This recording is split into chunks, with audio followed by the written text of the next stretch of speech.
आणि स्वतः त्या योग अग्नीतले त्यांनी स्वतःच शरीर अग्नीमध्ये तळलं.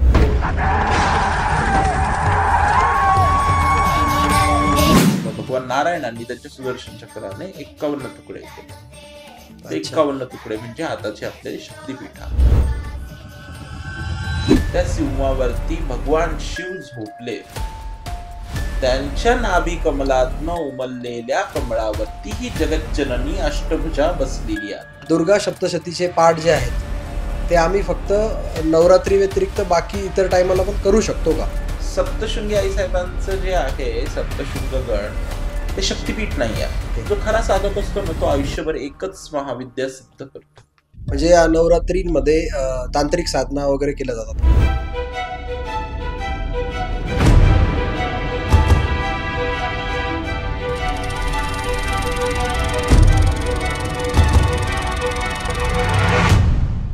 नमस्कार, मी प्रशांत मुकुंदाल बिरारे आपल्या सर्वांचं स्वागत करतो द मराठी बियर्डमॅन पॉडकास्टमध्ये. आज आम्ही घेऊन आलो आहोत नवरात्र स्पेशल एपिसोड. या भागामध्ये आपण देवीचे विविध स्वरूप त्याबद्दलची माहिती जाणून घेणार आहोत. देवी, नवरात्र ह्या सगळ्या गोष्टी म्हटल्या की आपल्याला आठवते शक्ती, आदिमाया, आदिशक्ती. या आदिमाया आदिशक्ती म्हणजे नेमकं काय, हिची उत्पत्ती कुठून झाली, हिची उपासना कशी केली पाहिजे, या सर्व गोष्टी आपण जाणून घेणार आहोत आजच्या भागात. शक्तीच्या माहितीसाठी आपण आज जे व्यक्ती आपल्यासोबत गप्पा मारण्यासाठी आलेले आहेत ते एक शक्ती उपासक आहेत. श्री महंत ऋषिकेश नंदगिरी हे आपल्यासोबत पॉडकास्टमध्ये जोडलेले आहेत आणि हे सगळे आपल्याला नवरात्र आणि शक्ती उपासना याबद्दल माहिती देणार आहेत. चला तर आजचा भाग खूप इंटरेस्टिंग असणार आहे आणि आपण दिलेल्या काही प्रश्नांचे उत्तर या पॉडकास्टमध्ये आपल्याला मिळणार आहे. चला तर मग सुरू करूया आजचा भाग. महाराजजी, पुन्हा एकदा तुमचं स्वागत आहे आणि तुम्ही आज आलात आणि आमच्या प्रेक्षकांना नवरात्रीबद्दल माहिती देण्यासाठी आणि शक्ती उपासना याबद्दल माहिती देण्यासाठी तुम्ही आलेले आहात. आपण नवरात्र म्हटलं की शक्ती, आदिमाया आदिशक्ती हिचा जागर होतो. तर शक्ती म्हणजे नेमकं काय, ही संकल्पना काय शक्ती? नमस्कार, जय अंबे, जय श्री महाकाल. मी श्री महंत ऋषिकेश नंदगिरी. खूप छान वाटलं परत एकदा आपल्याकडे येऊन आणि विषय पण सुंदर आहे. शक्ती म्हणजे काय? शक्ती ह्या नावाचंच पूर्ण त्याची व्याख्या दडलेली आहे. माणूस आजारी ज्या वेळेला पडतो त्यावेळेला तो शक्तीहीन झालेला असतो. बरोबर. त्याच्या शरीरात शक्ती नसते. आता ज्या वेळेला त्याच्या शरीरात शक्ती नसते म्हणजे याचा अर्थ तो पूर्णपणे एका ठिकाणी शांत पडून गेलेला असतो. शक्ती, शक्ती म्हणजे ऊर्जा. एक खूप सुंदर स्तोत्र आहे आणि तुम्ही बऱ्याच ठिकाणी ऐकलं पण असेल की भगवान शिव जे आहे, जर शिवांमधनं ही शक्ती निघाली तर शिवाचे शव होतात. शिव आणि शव हा जवळजवळ रिलेटेड शब्द आहे. बरोबर. पण शिवांमधून जर शक्ती निघून गेली तर तो शव होतो. म्हणजे जोपर्यंत आपल्या शरीरामध्ये ती चेतना आहे, आपल्या शरीरामध्ये ती ऊर्जा आहे, ती ऊर्जा जोपर्यंत आहे तोपर्यंत आपण कार्य करत आहोत. ज्या वेळेला ही ऊर्जा निघून जाते आहे त्यावेळेला आपण एका मृत्यूशय्येवर पडलेल्या शरीराप्रमाणे म्हणजे शवासमान असतो. बरोबर. अन्नपूर्णा अष्टकामध्ये शेवटच्या स्तोत्रामध्ये जे अन्नपूर्णेचं जे शेवटचं स्तोत्र आहे त्याच्यामध्ये म्हटलं गेलेलं आहे, अन्नपूर्णे सदा पूर्णे शंकर प्राणवल्लभे ज्ञान वैराग्य सिद्ध्यर्थम भिक्षाम देही च पार्वती माता च पार्वती देवी पिता देवो महेश्वरः बांधवा शिवभक्ताश्च सर्वत्र भुवनत्रयो. आता ह्या संस्कृत श्लोकामध्ये तुम्हाला जर पहिलं कडवं तुम्ही ऐकलं असेल याचं की अन्नपूर्णे सदा पूर्णे शंकर प्राणवल्लभे, म्हणजे जी भगवान शिवांचे सुद्धा प्राणवल्लभ दे, बरोबर. त्यांना सुद्धा जी शक्ती ऊर्जा देते, जी देवता त्यांना ही शक्ती प्रदान करते, ही जगदंबा, ही आदिशक्ती. अच्छा. निसर्गामध्ये प्रत्येक जीवाशिवानिशी म्हणजे जगदी झाड आहे, मुके प्राणी आहे, तुमच्या माझ्यासारखे सुज्ञ प्राणी आहे, या प्रत्येकामध्ये जी ऊर्जा फ्लो करते किंवा ही जी ऊर्जा राहते याला शक्ती असं म्हणतात. अच्छा. आणि शक्तीची परिव्याख्या खूप मोठी आहे. शक्ती तिलाही म्हणतात. आज आपण ह्या रूम मध्ये बसलेलो आहे, इथे हवा चालू आहे, हवा आपल्याला फील होते आहे पण ती दिसत नाही आहे, पण ती हवा आहे ना, आपण तिचं साम्राज्य तर नाही म्हणू शकत नाही. कितीतरी वायर्स आहे मोबाईल मध्ये, सॅटेलाइटद्वारे आज आपण क्षणार्धात एक मिनिटात कुठेही फोन लावू शकतो, कोणालाही व्हिडिओ कॉलद्वारे बोलू शकतो. बरोबर. तर ही ऊर्जाच आहे, ही शक्तीच आहे. आणि हे शक्तीशिवाय अपूर्ण आहे. आणि शक्ती का महत्वाची आहे? कारण शक्ती जननी आहे. अच्छा. तिच्यामध्ये ते सामर्थ्य आहे जन्माला घालण्याचं. जरी ओके. आपला भारत पुरुष प्रधान संस्कृतीमध्ये असला तरी सुद्धा शक्तीचं महात्म्य मोठं का आहे? कारण ती जननी आहे, ती जन्माला घालू शकते. मला तुम्हाला हाच अजून एक पुढचा प्रश्न याच्यावरच लिंक करून एक विचारायचा आहे, की असं म्हणतात की ही जी शक्ती संकल्पना आहे ही पुरुष देव म्हणजे जसे भगवान विष्णू झाले, महादेव झाले, हे जे पुरुष देव आहेत यांच्यापेक्षा श्रेष्ठ आहे का? की कारण असं म्हणतात की जसं तुम्ही आत्ता पण बोलले की शिव शिवाय शक्तीशिवाय शिव अपूर्ण आहे असं म्हणतात. शिव हे शून्य आहे शक्तीशिवाय. तर मग शक्ती ही जर जननी आहे तर मग ही सगळ्यात आधी आलेली आहे का? सगळ्यात पहिले तर शिव आणि शक्तीमध्ये आपण भेदच करू शकत नाही. एका एनर्जीचे दोन प्रकार आहेत. हम्म. एक फिमेल फॉर्म आहे, एक मेल फॉर्म आहे. फेमिनाईन एक एनर्जी. हा एक पुरुष प्रकृती आहे, एक स्त्री प्रकृती आहे. बरोबर. या मूळ शक्तीची बरोबर. जी फॉर्मलेस आहे. हम्म. आणि मुळात जो आपला सनातन धर्म आहे, हा सनातन धर्म आपण काही मूर्तीपूजक नाही आहोत. हम्म. आपण आहोत देवपूजक. आज आपण एक विग्रह आणला, वर्षानुवर्ष तो विग्रह चालतो आहे. उद्या चालून जर हा विग्रह खराब झाला तर आपण ह्या विग्रहामध्ये बदल करून आपण दुसरा नवीन विग्रह तिथे प्रस्थापित करू शकतो. आपल्याकडे स्थान महात्म्य खूप मोठी म्हटली गेलेली आहे. हम्म. स्थानांना महात्म्य म्हटलं गेलेलं आहे. आता देवता पुरुष देव मोठे की स्त्री देवता मोठ्या, याच्यावरती मी तुम्हाला एक सुंदरशी एक गोष्ट सांगतो. हम्म. की तुम्ही देवी भागवत ऐकलं असेल, हम्म. श्रीमद भागवत आहे. हो बरोबर. तसं श्रीमद भागवत जिथे संपतं तिथून पुढे देवी भागवत सुरू होतं. तर ह्या देवी भागवतामध्ये जसं मी मागच्या वेळेसही तुम्हाला बोललो होतो की कृष्णकाली फरक काहीच नाही. बरोबर. तर ह्या देवी भागवतामधला एक प्रसंग आहे, आणि हे कोणी मी नाही सांगत आहे, हे जे देवी भागवत लिहिलेलं आहे आपल्या ग्रंथांमध्ये जे उल्लेख आहे, मी तो अनुभव तुम्हाला सांगतो आहे. ते जे लिहिलेलं आहे ते मी वाचलेलं आहे तेच मी तुम्हाला सांगतो आहे. कोणी आईच्या पोटातून शिकून येत नाही. बरोबर. तर देवी भागवतातला एक प्रसंग आहे. एकदा भगवान शिव, भगवान ब्रह्माजी, भगवान विष्णूजी हे तिघजण एका वनामध्ये भेटले. आता तिघजण वनामध्ये भेटल्यानंतर आपली आपली गप्पा गोष्टी तिघही पुरुषांच्या चालू झाल्या. तिघही देव तीन फॉर्मला प्रेझेंट करतात, सत्वगुण, रजगुण, तमोगुण. बरोबर. ब्रह्माजी म्हणत होते की मी ही सृष्टी बनवतो. विष्णूजी म्हणतात की मी पालनहार करतो. बरोबर, तुम्ही पालनहार करता तर मग हिला कधीतरी डिस्ट्रॉय करून तुम्हाला नवीन काहीतरी उत्पन्न करण्यासाठी त्याचा संहारक मी बनतो, असं भगवान शिवांचं म्हणणं होतं. बरं, मग आता हे घरी पण बायकांचं थोडंसं चालू होती कुजबुज. पार्वती आईसाहेब म्हणायच्या की कधीतरी काशीमध्ये आनंदवनामध्ये मला घेऊन चला, बरेच दिवस झाले घेऊन गेले नाही.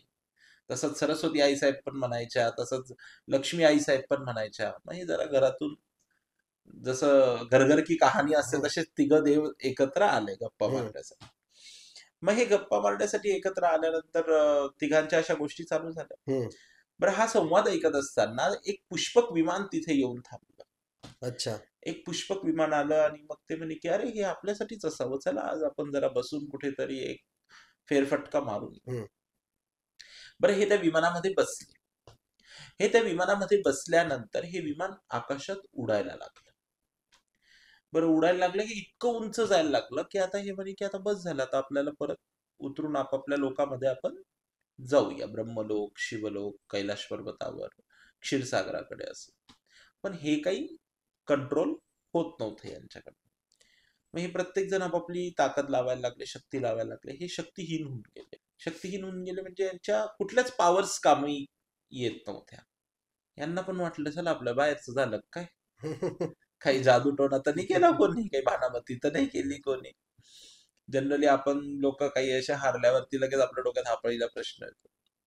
तिघांनाही वाटलं की आपल्याला काही भानामती सारखा प्रकार तर नाही झाला आपल्यासोबत, काही करणे कवटाळ तर नाही केलं कोणी की आपल्याला बसवलं ना आकाशात उडायला लावून दिलं. आपण आपल्या बायकांच्या कुचुबुचू करत होतो, या शक्ती आहे शेवटी. तर असं म्हणता म्हणता हे अजून वेगाने फिरायला लागतं आणि आकाशातनं एक आकाशवाणी होते की तुम्ही ज्या गोष्टीचा अहंकार बाळगतात ते तुम्ही कधीच क्रिएट केलेलं नाही. तुमच्यासारखे करोडो शिव मी क्षणार्धात निर्माण करून क्षणार्धात संपवते.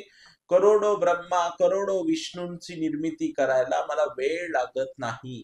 बापरे. अशी आकाशवाणी ऐकल्यावरती हे म्हटले की आईसाहेबांची लीला अगाध आहे. का तिला वेळ लागत नाही? कारण तुम्ही आणि मी जेवढा आपण डोळे झपकतो ना तेवढ्या वेळामध्ये आईसाहेब 4ही युगांची निर्मिती करतात, इतक्या क्षणार्धामध्ये. बापरे. आपण कितीतरी मिनिटांमध्ये डोळ्यांची झपक करतो. बरं मग आता हे म्हणे की आता तर आपली काही खैर नाही. मग हे म्हणे की आईसाहेब तुम्ही काय स्वरूप आहे तुमचं, आमच्याकडनं चूक झाली, आम्हाला माफ करा आणि आम्हाला तुमच्या त्या परम चैतन्याचं दर्शन घ्यायचंय, तर कसं करताय? पण त्याच्या अगोदर तर हे यांच्या मनातल्या मनातच चालू होतं ना की आता आपल्याला शरणागती घ्यावं लागेल. कारण ते विमान जसं जसं असं पुढे पुढे जायला लागलं त्यांना कैलाश पर्वत दिसायला लागलं. तर भोलेबाबांना वाटलं की अरे बापरे आता हे कैलाश पर्वत दिसतंय आणि इथे तर महादेव पण दिसताय.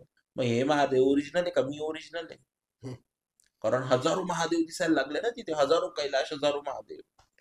ब्रह्मदेवांना पण ब्रह्मलोक हजारो ब्रह्मलोक दिसायला लागले.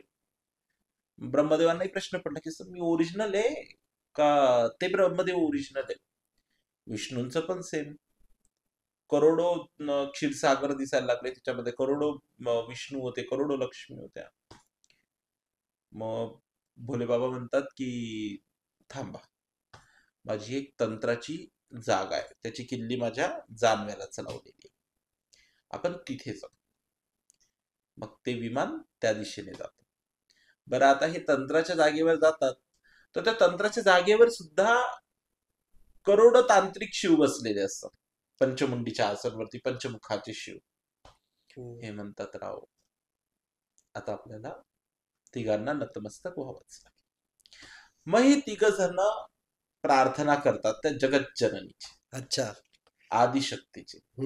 संस्कृत श्लोक तर खूप आहेत पण अगदी आपल्या सगळ्या लोकांना जनरल लोकांना समजेल अशा ह्याच्यामध्ये आपण म्हणावं तर दार उघडबया ग दार उघडबया, दार उघडबया ग दार उघडबया, ह्या अवस्थेला ते प्रार्थना करायला लागले. बापरे. की आईसाहेब काय आहे हे, आता तुमचं दर्शन तरी होऊ दे. मग आईसाहेब कुठे राहतात? तर आईसाहेब मणिद्वीप म्हणून आहे तिथे राहतात. अच्छा. मणिद्वीपाला जगदंबेचं निवासस्थान आहे. कुठे आहे मणिद्वीप? ही ट्रान्सची गोष्ट आहे. Okay okay. पण माणसाच्या शरीरामध्ये जे चक्र असतात त्या प्रत्येक चक्रामध्ये एक एक देवतांचं स्थान असतं. अच्छा. तसं त्या मणिद्वीप मध्ये आईसाहेबांचं स्थान आहे. ओके. बरं मग आता आईसाहेबांना विनंती केल्यावर शेवटी ती आई आहे ना, तर तिने ते विमान तिथे घेऊन गेले. हे उतरले, प्रचंड रत्नांचा महाल, सुंदर असे रत्न माणिक मोती हिरे माणिक सगळे लागलेले. बरं यांना ही लखलखाट बघून आणि बाहेर दोन सुंदर देवी स्वरूप उभ्या, यांना वाटलं की ह्याच आईसाहेब आहे आणि यांनीच आपला खेळ केला म्हणून. बरं हे जातात आणि साष्टांग दंडवत घालतात आईसाहेबांना आणि आईसाहेबांना म्हणतात की आमचं चुकलं, आम्हाला माफ करा. त्या म्हणतात की अहो आम्ही थोडी आईसाहेब आहेत, मालकीनबाई मध्ये बसले आहे म्हणे, 12 वर्ष लागतात मालकीनबाईंजवळ जायला, अजून खूप वेळ आहे तुम्हाला, पण आमच्या काही अटी नियम आहेत, त्या तुम्हाला मान्य असतील तर तुम्ही जाऊ शकता. अच्छा. आता हे बिचारे हारलेले म्हणजे आम्ही काहीही करायला तयार आहोत पण आम्हाला मात्र मध्ये जाऊ द्या. आम्हाला दर्शन घडू द्या. आम्हाला दर्शन घडू द्या. हा. जे होईल ते आम्ही स्वीकारायला तयार आहोत. बर, मग दार उघडलं जातं. सर्वप्रथम ब्रह्माजी पहिलं पाऊल टाकतात, उमरा ओलांडतात. आता हे जे ब्रह्माजी होते, 4 मुख, पांढरी दाढी, सफेद धोतर, सफेद वस्त्र, त्रिपुंड, ऊर्ध्वपुंड. आता यांनी जसं पाऊल पुढे टाकलं तसे डोक्यावरचे मुकुट उडाले, सुंदर अशी त्रिवेणी पडली, दाढी मुछ गायब, नाकात नथ, कपाळाला ठसठशीत कुंकू, पांढरी नऊवार, डोक्याला मोगऱ्याचा गजरा. या ब्रह्मांची झाली ब्रह्माणी. अरे बापरे. मध्ये जाता खेपी, कारण स्त्री लोक हम्म. तिथे फक्त स्त्रियाच अलाउड. ब्रह्मांची झाली ब्रह्माणी. मग भोले बाबा आणि विष्णूंनी असं एकमेकांकडे बघत, आता काय आपल्यालाही जावं लागेल. भगवान विष्णूंनी पाय ठेवला. आता विष्णूचं काय, भगवान विष्णू दिसायला परम सुंदर. विष्णूंची झाली भगवतीचं स्वरूप सुंदर असं पिवळं पितांबर. त्या नारायणाची होते नारायणी. हम्म. आंबाडा वगैरे, पिवळे फुलं, पिवळं वस्त्र. मग येते वेळ आपले भोले बाबांची. हम्म. आता ज्या जटा वरती बांधलेल्या असतात, जटा खाली सोडून त्रिवेणी बांधली जाते. शंकराची होते शंकरी. जिथे भस्म होता तिथे आता कुंकू आलं ठसठशीत. नाकात मोठी नथ, लाल कलरचं लुगडं, काय स्वरूप ते. हम्म. डोळ्यात काजळ बिजळ, आहा. सगळ्या त्रिमूर्तींची सगळ्या देवी झाली. त्रिमूर्तींच्या जगदंबा झाल्या. हम्म. ब्रह्माची ब्रह्माणी झाली, नारायणाची नारायणी झाली, शंकराची शंकरी झाली. आणि मग हे पुढे प्रवासाला सुरुवात. बरं, हे जसं थोडस पुढे जातात, यांना 4 हाताची एक देवी दिसते, जिला 4 भुजा आहे. यांना वाटतं आता 4 भुजा म्हणजे हीच जगदंबा. नतमस्तक होतो.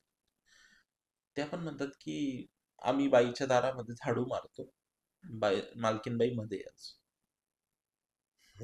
आम्ही अजून ती नाही. मग असं करत करत करत करत त्यांना 18 हाताची पण बाई दिसते, आपल्या सप्तशृंग आई साहेबांसारखी. मग ती म्हणते की काय हो, आम्हाला काय एवढा त्रास देतात आई साहेब, आम्हाला माफ करा, आम्ही तुमच्याच दर्शनासाठी आलो. अहो म्हणे, मी हा जो रंगमहाल आहे ना तुमचा आई साहेबांचा, या रंगमहालाला रंग देते. बापरे. इथले जे हिरे माणिक आहे ना, हम्म. त्यांच्यामध्ये जे बारीक मीना काम आहे ना, ते मी करते. मालकीनबाई अजून खूप मध्ये जा, अजून खूप प्रवास आहे मोठा. आणि त्यावेळेला भोले बाबा आई साहेबांना बघून म्हणतात, अन रंग भरी अंबा तू बंगालीन बया बंगालीन, अन चितांग रंग तू रंगविला. अशी तिची गुणगान करतात. मग आता काय, यांना भजन संकीर्तन करतच मध्ये जायचं. मग हे मध्ये जातात, मग मूळ गाभाऱ्यात पोहोचतात. मूळ गाभाऱ्यात पोहोचल्यावरती खाली शिव, नारायण, हरी आणि हर आणि ब्रह्माजी असे बसलेले. यांचे पलंगाचे 4 पाय हे लोक. अच्छा. ब्रह्माजी, शिव, नारायण आणि हर. यांच्यावरती दिगंबर झोपलेले आदि महादेव. ओके. यांच्या नाभी कमलातनं उमललेल्या कमळावरती बसलेली ही जगदंबा. आता ह्या आई साहेबांचं एवढं तेज की हे गेल्यानंतर तर पहिले 2 मिनिटासाठी यांचे डोळे मूर्छित झाले. हेवी लाईट आल्यावर कसं होतं आपल्याला. बरोबर. आई साहेबांचं वय किती, 4 वर्षाची सुकुमार जगदंबा, बाल त्रिपुर सुंदरी तिथे बसली, आपली आपली सुखासनामध्ये बसली. ना आशीर्वादाचा हात बघा, काय काही समजू. हिला बघून यांनी म्हटलं की आई साहेब, ही तुमची करणी धरणी बाई. त्यावेळेला या तिघांचाही अहंकार ह्या आई साहेबांचं दर्शन. मग आई साहेब म्हणतात की मी क्षणार्धात करते सगळ्या गोष्टी, क्षणार्धात हे विश्व निर्माण पण करते, क्षणार्धात हे विश्व मोडूनही टाकते. झाडाचं पान हले माझी सत्ता, झाडाचं पान हले जगदंबेची सत्ता. तुम्ही आणि मी बोलतोय हे सगळं तिच्या हातात आहे. कधी आपले मोबाईल स्विच ऑफ होतील तुम्हाला आणि मला काहीच कळणार नाही. कारण तिने जर स्विच ऑफचं बटन दाबलं तर आपण तिच्याजवळ परत एकदा, तिने ऑन केलं की आपण परत एकदा खाली. तर ह्या आदिशक्तीचं हे सुंदर असं स्वरूप, ह्या बाल त्रिपुरा सुंदरीचं स्वरूप आणि त्यांचं दर्शन घेऊन ते कृतकृत्य झाले. वा. तर हा एक डिफरन्स असतो हम्म. की पुरुष देवता आणि स्त्री देवता. मग तिथे आपण असं नाही म्हणू शकत की पुरुष देवता मोठे का स्त्री देवता मोठे. कारण मी तुम्हाला पहिले काय सांगितलं की एक शक्ती फॉर्म मध्ये एक मेल फॉर्म असतो आणि एक फिमेल फॉर्म असतो. बरोबर. त्याच्यातला हा नाही पण आपण तुम्ही आता ही जी स्टोरी सांगितली खरंच एकदम म्हणजे अंगाला काटा आला ऐकून. पण आपण नेहमी म्हणतो की अ, शक्तीशिवाय शिवापूर्ण. तसंच म्हणजे शक्ती पण शिवशिवाय अपूर्ण आहे. हा हा आता आईसाहेबांनी ज्या वेळेला त्यांनी पार्वती आईसाहेबांचं परत एकदा पुनर्जन्म झाला. हम्म. कारण ह्यावेळेस आईसाहेबांनी फक्त 3 वेळेस स्त्री रूपात अवतार घेतला. अच्छा. जन्माला येणं आणि तुमचे वेगवेगळे अवतार असणं हम्म. हे वेगवेगळं असतं. बरोबर. आईसाहेब 3च वेळेस जन्माला आल्या. सयोनी जन्म ज्याला म्हणतो. ओके. पहिला अवतार तुझा आहे सतीबाई, नंतर पार्वती, तिसरी रेणुकाबाई. अच्छा. हे 3 अवतार झाले. अच्छा. पहिला सती झाला हम्म. दक्ष राजाच्या पोटी, बरोबर. दुसरी पार्वती आली बरोबर. हिमवंताच्या पोटी, बरोबर. तिसरी रेणुका आईसाहेब आल्या रेणुराजाच्या पोटी, जे परशुरामांच्या आई होत्या. परशुरामांच्या आई होते. आणि भगवतीचे जे हे स्वरूप आहे त्याच्यानंतर जर आपण म्हटलं की मग तुम्ही म्हणाल कालिका पण जन्माला आली का, तर नाही. पार्वती आईसाहेबांचं स्वरूप कालिका आहे. अच्छा. तो एक अवतार आहे. वेगवेगळे अवतार, जसं दुर्गेचा अवतार धरला, हो. सप्तमातृका आहे, हो. ही वेगवेगळी स्वरूप आहेत आईसाहेबांची. मग सती, पार्वती, रेणुका. सती माता जसं झालं तुम्ही सांगितलं आता महासती. आता आम्ही सगळ्यांनी ती स्टोरी सगळ्यांनाच माहिती आहे की महासती दक्ष राजाकडे गेल्या आणि त्यांनी त्या होमामध्ये उडी मारली. हा आता होमामध्ये उडी मारली असू शकते का हो, म्हणजे त्या आईसाहेबांना एवढं पण समज नसेल का की ते हवन कुंड चालू आहे, ते परमपवित्र स्थान आहे, त्यांनी खरंच हवनामध्ये उडी मारली असेल का. मग अशा काय खूप झालं असं? साऱ्या भ्रांती लोकांना आहे. सगळ्यात पहिले तर न बोलवता कोणाकडे जाऊ नये. हेच भगवान शंकरांनी त्यांना सांगितलं होतं ना की आपल्याला न आमंत्रण नाहीये. बोलवता कोणाकडे जाऊ नये, अपमानाचे खूप चान्सेस असतात. हम्म. आणि शेवटी काय स्त्री हट्ट. हम्म. भगवान भोले बाबा बोलले होते नको जाऊ. आणि म्हणतात ना की माहेरचं कुत्र पण गोड असतं. माहेरचा मोह आवरला नाही आईसाहेबांना. आईसाहेब गेल्या आणि दक्ष राजाने नको नको तो अपमान शिवांचा केला. पण ती सती होती, तिला तो अपमान सहन नाही झाला.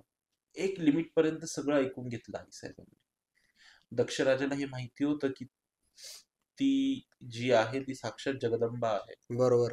पण कधी कधी अहंकारामध्ये विस्मरण होऊन जातं ना आपल्या स्वतःला. बरोबर. त्यावेळेला तो अपमान चालू अपमान चालू अपमान चालू आणि सगळे देव शांत. हे बघून की शिवांचा अपमान इथे होतो आहे, ऐकत ऐकत ऐकत एक प्रत्येकाची ऐकण्याची एक लिमिट असते. त्यावेळेला आईसाहेब एवढं ऐकत असताना आईसाहेबांनी ज्यावेळेला त्या क्रोधाच्या हायर लेवलला गेल्या, हा हा म्हणता म्हणता त्यांनी विशाल काय स्वरूप केलं. आणि तत्क्षणाला आईसाहेब बोलल्या, आतापर्यंत ज्या बाबा म्हणत होत्या, ज्या पिताश्री म्हणत होत्या, आत्ता भगवती म्हणते की सुन दक्ष.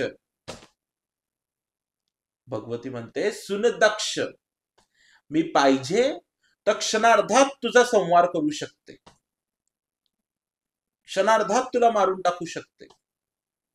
पण हे शरीर आणि तुझं पिता पुत्रीचं नातं आहे, त्याला कलंक लागेल भविष्यामध्ये पण, म्हणून मी काहीच नाही करणार. मी माझ्या योग अग्नीने हे शरीर भस्म करेल. अच्छा. तर त्यावेळेला आईसाहेबांनी तो स्वतःतला योग अग्नी जागृत केला स्वतः त्या भस्म झाल्या आणि स्वतः त्या योग अग्नीतनं त्यांनी स्वतःच शरीर अग्नीमध्ये तर.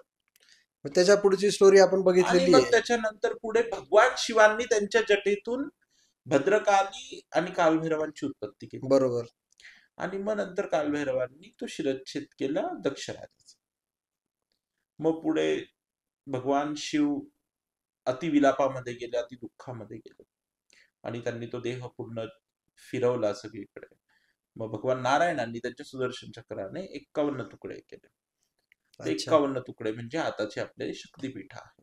हा, मला तेच तुम्हाला विचारायचं होतं की शक्तिपीठ जे तुम्ही म्हणता की जिथे जिथे मा सतीचे अंग पडले तिथे तिथे ते शक्तिपीठ तयार झाले. तर मग हे शक्तिपीठ कुठे कुठे आहेत, कोणत्या कोणत्या ठिकाणी, आणि त्यातलं फक्त जे प्रसिद्ध शक्तिपीठ आहे तेच लोकांना माहिती आहे, मा कामाख्या जिथे. 52 शक्तिपीठ आहे. अच्छा. लिस्ट फार मोठी आहे. ओके. है ना. ज्वालाजी आहे, कांगडाजी आहे, खूप सारी शक्तिपीठ आहेत. त्याच्यामध्ये आपल्या नाशिकमध्ये आपण जिथे राहतो तिथे शक्तिपीठ आहे, खूप कमी लोकांना माहिती आहे. अच्छा. जनस्थान म्हणून लिहिलेलं आहे, तर नाशिक नावाचा उल्लेख नाहीये, जनस्थान म्हणून उल्लेख आहे. नाशिकचं जुनं नाव जनस्थान होतं ना. ओके.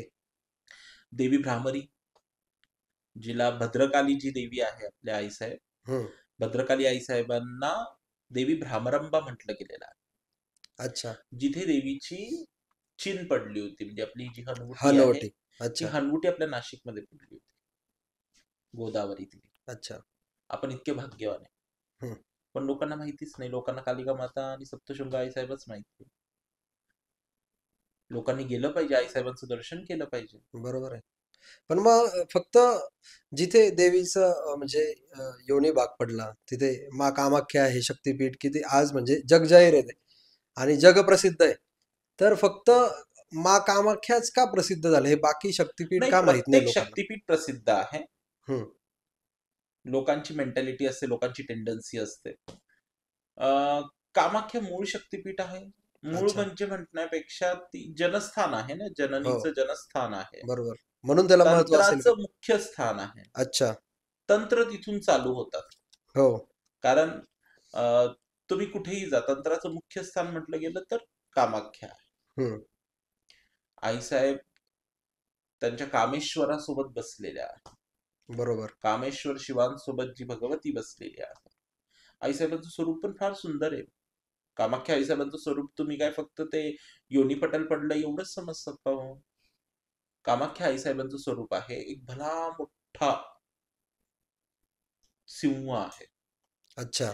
त्या सिंहावरती भगवान शिव झोपले.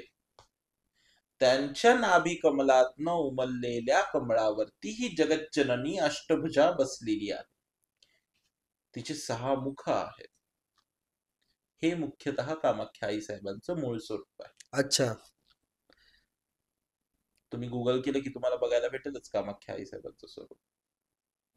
ओके. आणि तिथून भगवतीची खूप साऱ्या विद्यांच्या रचना झालेल्या आहेत. मग हे दशमहाविद्या तिथनं झालंय का? नाही, दशमहाविद्या वेगळ्या आहे आणि कामाख्या वेगळी आहे. अच्छा. अच्छा. ओके. कामाख्या आईसाहेब पूर्ण वेगळी आहे आणि दशमहाविद्यांची उत्पत्ती खूप वेगळी आहे. ओके.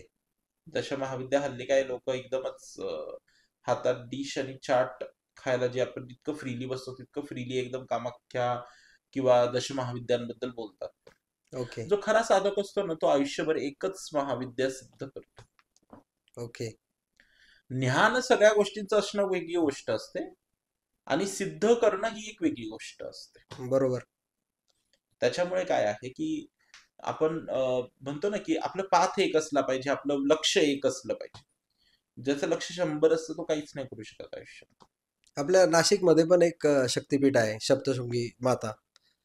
तर त्याला शक्तिपीठ काय म्हणता, म्हणजे ते वेगळं ते शक्तिपीठ एक? शक्तिपीठ नाही आहे. मग त्याला काय म्हणता येईल? सप्तशृंगी आई साहेबांचं जे आहे सप्तशृंगगड, ते शक्तिपीठ नाही आहे. अच्छा. ते शक्तिस्थान आहे.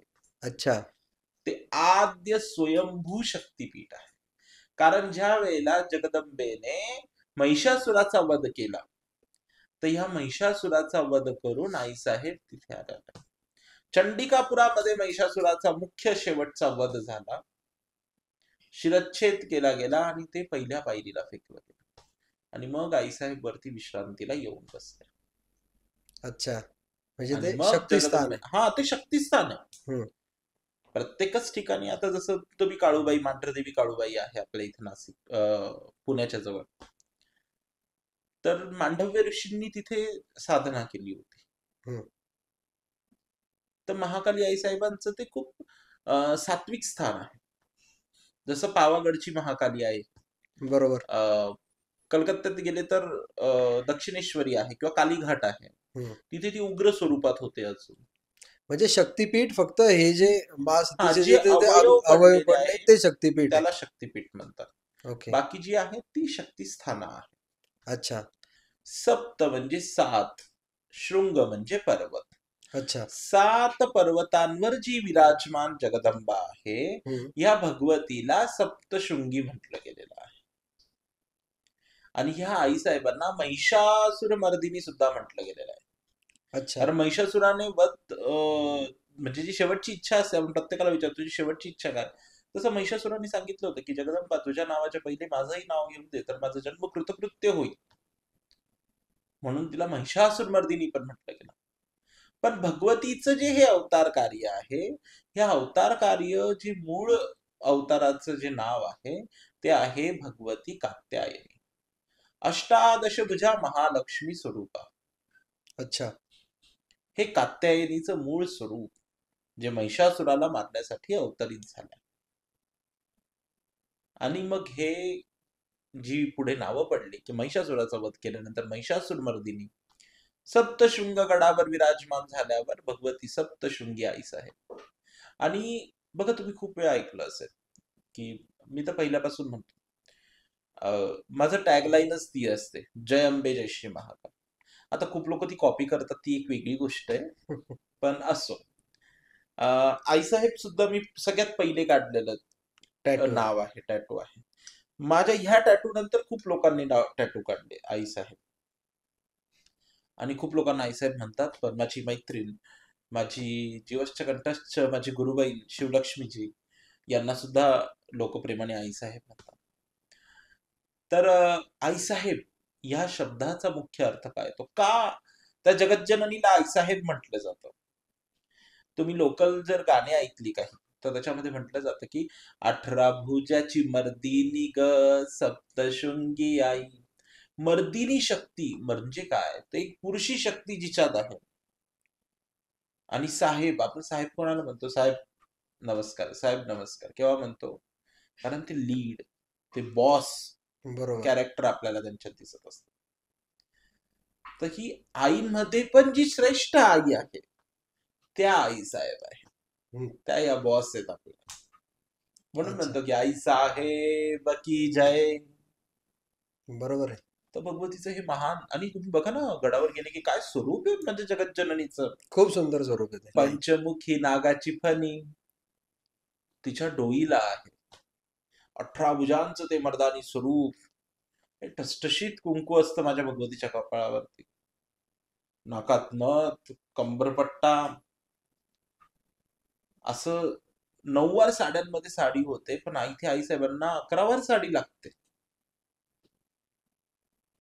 ते भुजांना ते ब्लाऊज, ती चोळी, गळ्यात गंठण, मंगळसूत्र, विविध प्रकारचे नाना प्रकारचे अलंकार. असं म्हणतात की शिवाजी महाराज ज्यावेळेला सुरतेची लूट करून येत होते, त्यावेळेला शिवाजी महाराजांनी सुद्धा, छत्रपती शिवाजी महाराजांनी सुद्धा आईसाहेबांना इथे दागिने दिले होते. अच्छा. ही त्यावेळची गोष्ट आहे. अरे बापरे. वणीच्या गडावर सप्तशृंगी गडावरती जसं छत्रपतींनी त्यांची कुलदेवी भगवती तुळजाभवानी आईसाहेबांना पण दागिने दिले होते, तसेच आपल्या इथे पण. अच्छा.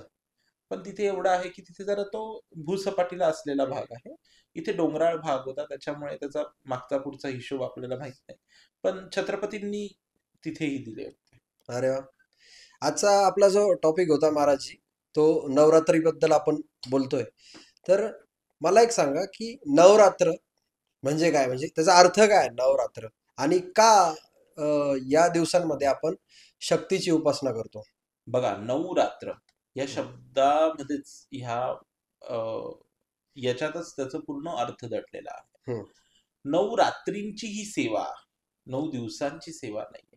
अच्छा. 9 रात्रींचं जागरण म्हटलं गेलेलं आहे, उपोषण म्हटलं गेलेलं आहे, भजन संकीर्तन म्हटलं गेलेलं आहे. लोक काय करतात, नवरात्रात दिवसभर जागे असतात आणि रात्री झोपून सकाळी उशिरा उठतात. हम्म.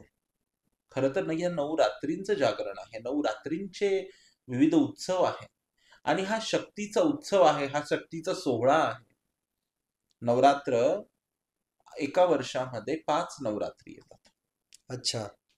सगळ्यात पहिली चैत्राची नवरात्र येते, दुसरी आषाढातली नवरात्र येते, तिसरी ही आपली शारदीय नवरात्र येते, ज्यांना आपण रामांची नवरात्र सुद्धा म्हणतो. बरोबर. चौथी आपली पौष महिन्यातली नवरात्र येते. अशा वेगवेगळ्या प्रकारच्या ह्या नवरात्री असतात आणि त्याच्यानंतर जी येते पौष महिन्यातल्या नवरात्रीनंतर ती माघ महिन्यातली नवरात्र येते, जी आत्ताची जिला मातंगी नवरात्र म्हणतात. नाही, जी फेब्रुवारीच्या मिडलला येते. अच्छा. मग ही जी मेन नवरात्र आपण जो दांडिया वगैरे खेळतो ती कोणती नवरात्र? आता काय झालं ना, की प्रत्येकच नवरात्राचं प्रत्येक याच्यात एक वेगळं महत्व आहे. अच्छा. पण लोकांच्या उपचाराने किंवा लोकांच्या याच्याप्रमाणे जी नवरात्र प्रसिद्धीस आली खूप जास्त, हम्म. तसं मेन ज्या बाकीच्या ज्या 3 नवरात्र आहे ह्या गुप्त नवरात्र आहे. आता गुप्त याच्यासाठीच त्याला म्हटलं जातं, की ह्या गुप्त नवरात्र याच्यासाठीच की त्या कोणापुढे आल्याच नाही पाहिजे. हम्म. ह्या तंत्रातल्या नवरात्री आहेत. अच्छा. जी आषाढ महिन्यात येते, जी माघ महिन्यात येते, ह्या कम्प्लिटली तंत्रातल्या नवरात्री आहे. अच्छा. आणि जी चैत्र नवरात्र आहे आणि जी अश्विन नवरात्र आहे, जी शारदीय नवरात्र आपण जिला म्हणतो, ती तुमच्या माझ्या सगळ्यांच्या समोर सेवेला हजर असणारी नवरात्री आहे, आपण जिची प्रकर्षाने सेवा करतो. म्हणजे या नवरात्रींमध्ये तांत्रिक साधना वगैरे केल्या जातात का? प्रत्येक नवरात्रीमध्ये तंत्राच्या साधना होतात. अच्छा. प्रत्येक नवरात्रामध्ये भगवतीचे काही विशेष राजोपचार म्हटले गेलेले आहे. हम्म. प्रत्येक नवरात्रीमध्ये भगवतीला वेगवेगळ्या गुणांनी, वेगवेगळ्या उपचार पद्धतींनी उपचार केले जातात. हम्म. काही श्रीविद्या उपासना परंपरेतून आहे. श्रीविद्येमध्ये श्रीकुल आहे, कालीकुल आहे. पण मग तुम्ही ह्या ज्या जेवढ्या पण नवरात्री सांगितल्या, ह्या प्रत्येक नवरात्री ह्या शक्ती साधनेसाठीच आहेत का? शक्ती उपासकाला ह्या सगळ्या नवरात्रीबद्दल माहिती असते आणि तो ही प्रत्येक नवरात्र साजरी करत असतो. अच्छा. प्रत्येक नवरात्र. पण जे शक्ती उपासक नाही आहे, जे जनरल तुमच्यासारखी लोक आहेत, ज्यांना ज्या नवरात्री माहिती असतात ते त्या नवरात्री साजरी करत असतात. बरोबर. हा पॉडकास्ट आहे ना महाराजजी, शूट करायच्या आधी आम्ही काही प्रश्न विचारले होते लोकांना. तर त्यांच्याकडनं आम्हाला असे प्रश्न आले होते की सॉरी, काही आम्ही त्यांना सांगितलं की तुम्हाला काय जाणून घ्यायचंय नवरात्रीबद्दल माहिती, तर त्यांनी आम्हाला काही प्रश्न विचारले होते. तर त्या प्रश्नांमध्ये एक प्रश्न असा होता की दुर्गा सप्तशतीचे पाठ जे आहेत ते आम्ही फक्त नवरात्री व्यतिरिक्त बाकी इतर टायमाला पण करू शकतो का? नक्कीच. दुर्गा सप्तशती हे जे 700 श्लोक आहे, हम्म. मार्कंडेय पुराणातले हे 700 श्लोक आहेत. अच्छा. आणि दुर्गा सप्तशती नोहे पोथी ती जणू मूर्तिमंत भगवती, ती स्वयं आदिशक्ती आहे. अच्छा. शक्तीची उपासना करायला कुठलाही वेळ लागत नाही, कुठलाही काळ लागत नाही. सगळ्यात सुंदर शक्ती उपासनेचा काळ तुम्हाला सांगू, हम्म. दिवसातला राहू काळ आपण मोजतो बघा, की हम्म. त्यावेळेला आपण चांगली कामं करत नाही. राहू काळ असतो, रोजचा 1.5 तासाचा हो. एक राहू काळ हो. असतो. बरोबर. बरं, या राहू काळामध्ये सुद्धा तुम्ही शक्तीची उपासना करू शकता. या 1.5 तासामध्ये तुम्ही सप्तशती वाचून तर बघा, संकल्प घेऊन, संथा घेऊन व्यवस्थित, तिचे एक वेगळे तुम्हाला फल भेटतात. अच्छा. त्यामुळे असं नाही की फक्त नवरात्रातच आपण सप्तशती केली पाहिजे. नवरात्रात सप्तशतीचे पठण याच्यासाठी केले पाहिजे कारण त्या देवी तत्वाची ऊर्जा भूतलावरती अधिक प्रमाणात असते आणि त्यांची कृपा आशीर्वाद आपल्याला अधिकाधिक प्रमाणात भेटावे म्हणून आपण शक्तीची उपासना करायची असते. एक त्यात असा पण प्रश्न होता की जर समजा काही कारणास्तव आम्हाला नवरात्रीमध्ये देवीची पूजा करायला जमलं नाही, तर असा कुठला एक दिवस आहे ज्या दिवशी आम्ही पूजा अर्चा देवीची करू शकतो? बघा, प्रत्येक मंगळवार, शुक्रवार, प्रत्येक पौर्णिमा हम्म. आपण भगवतीची सेवा करू शकतो. नाही, नवरात्रींमधला कुठला एक दिवस महत्वाचा आहे की त्या दिवशी आपण सगळे, मला वाटतं अष्टमीला आपण या गोष्टी. अष्टमीला करतो आपण, अष्टमी, नवमी, हम्म. महाअष्टमीचा दिवस असतो, दुर्गाष्टमी ज्याला आपण म्हणतो. प्रत्येक महिन्यामध्ये ही दुर्गाष्टमी येत असते. बरोबर आहे. तर ज्या वेळेला जर आपले काही कुलधर्म कुळाच्या राहिले असतील, हम्म, बऱ्याच वेळेला सुतक लागतं, हम्म, बुद्धी येते हम्म, किंवा आजारपणामुळे काही वेळेस करायला जमत नाही, बरोबर. त्यावेळेला तुम्ही दुर्गाष्टमीला हे उपचार करूच शकतात ना. अच्छा. दुर्गाष्टमीला तुम्ही सेवा करू शकता ताईसाहेबांची. आणि आपण म्हणतो की प्रत्येक वेळेस की स्त्री ही शक्तीचं स्वरूप आहे.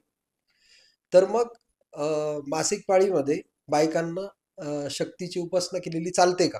बघा, मी याच्या पहिलेही तुम्हाला त्याचं उत्तर दिलं होतं. हम्म, उगच काहीतरी माल मसाला रंगवावा म्हणून, काहीही बोलावं म्हणून मी बोलत नाही कधीच. पण जे आपल्या पूर्वजांनी सांगत आलेले आहेत, जे नियम मला पूर्वजांकडनं माहिती आहेत, मी तीच गोष्ट तुम्हाला सांगतो आहे, की अशा वेळेला नामजप करायला कुठलंही बंधन नाहीये. बरं. नामजप करायला कुठलंच तुम्हाला कोणी अडथळा निर्माण करत नाही. पण अशा वेळेला आपण सप्तशती, पोथी वगैरे नाही वाचू शकत. त्याला नियम आहेत. मी तुमच्या स्टुडिओमध्ये बाहेर चप्पल काढायची आणि मध्ये यायची, हा तुमचा नियम आहे. तर तसंच धर्मांचे पण काही नियम आहेत. वा. महाराज जी, तुम्ही मागच्या वेळेस पण आले होते आणि यावेळेस पण तुम्ही आल्यानंतर जी तुम्ही माहिती दिलेली आहे, आणि खरंच तुम्ही नवरात्रीबद्दल आई काय असते आणि आपण खरंच तिचे लेकरं आहे असं समजून त्या भावाने तुम्ही, मला वाटतं की लोक यावेळेस नवरात्री साजरी करतील. आणि तुमचं परत एकदा मनापासून आभार, तुम्ही आले आणि तुम्ही पुन्हा पुन्हा येत राहो ही आमची इच्छा आहे. तर मित्रांनो, आजचा नवरात्री स्पेशल भाग आपल्याला कसा वाटला आम्हाला कमेंटद्वारे कळवा. चॅनेलवर नवीन असाल तर आजच चॅनेलला सबस्क्राईब करा आणि या व्हिडिओला जास्तीत जास्त लोकांपर्यंत शेअर करा आणि लाईक करा. भेटूया पुढच्या भागात. तोपर्यंत नमस्कार.